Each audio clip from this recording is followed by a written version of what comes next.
I think anybody who's been through studies in French cinema who's, where it hasn't been, more or less printable as is. I mean, every article needs a little work, obviously. But the ones that have a good idea, as I was explaining before, ones that have a good idea but clearly need quite a lot of work, we're willing to put that in. But it goes through several stages. It comes into us, we read it and think, great idea but not very well structured, or this hasn't been looked at, or that hasn't been looked at. We send it back to the person and say, look, we're interested in your piece, but this needs to happen and that needs to happen, and so on. And we tool it up on the piece they've sent to us, so it's very clear what we're looking for.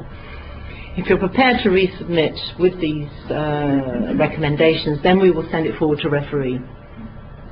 So it comes back to us, and we send it forward to referee, and then those comments that are on it will get sent back to that person. So we do nurture people. We once had one that was it was so intelligent, nobody understood it. I won't say whose it is, obviously, but it was one of those philosophy and film ones. And I thought, I was convinced it was pure genius, but I couldn't understand why. So I had this hunch, and I sent it to somebody who I knew was good on philosophy and film, and that person read it and sent back and said, yes, it is, but it's far too dense. Can you give them another 1,000 words? So we discussed it, because we have a limit of 5.5, a little bit over, to 6. So and this was in the days when we had to be very tight, so we thought, yes, it's worth it. So we wrote back to the person with all our comments, and this we don't understand, that we don't understand. Have pity on the reader, and to that person's credit, they took everything on board. They took the 1,000 words, and it came back a lot clearer. It's still a very dense piece, but it's there. We're very proud to have it in our journal. So we will put a lot of effort in, yeah.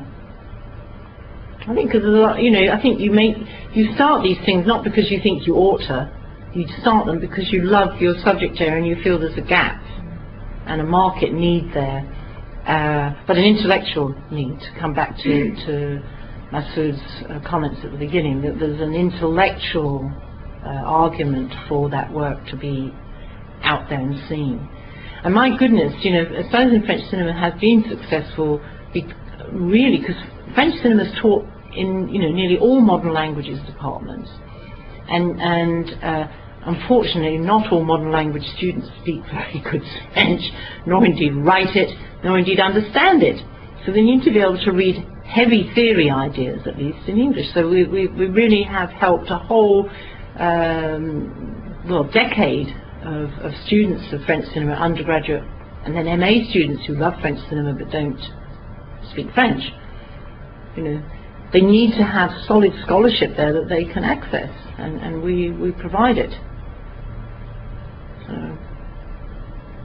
And I'm so proud about yours, because there's been that yawning gap for the script writing thing, and it's just so wonderful the screenwriting one's there. Yeah. Well, one of the things I noticed on, which is wonderful, we're getting a range of articles. We've got one on sort of screenwriting and Hindi cinema, which is fantastic, but it's taken, again, a lot of time just to go through, because English isn't her first language, and she writes really well, but there's still quite a lot of work to do on that, at that level, from a different European country.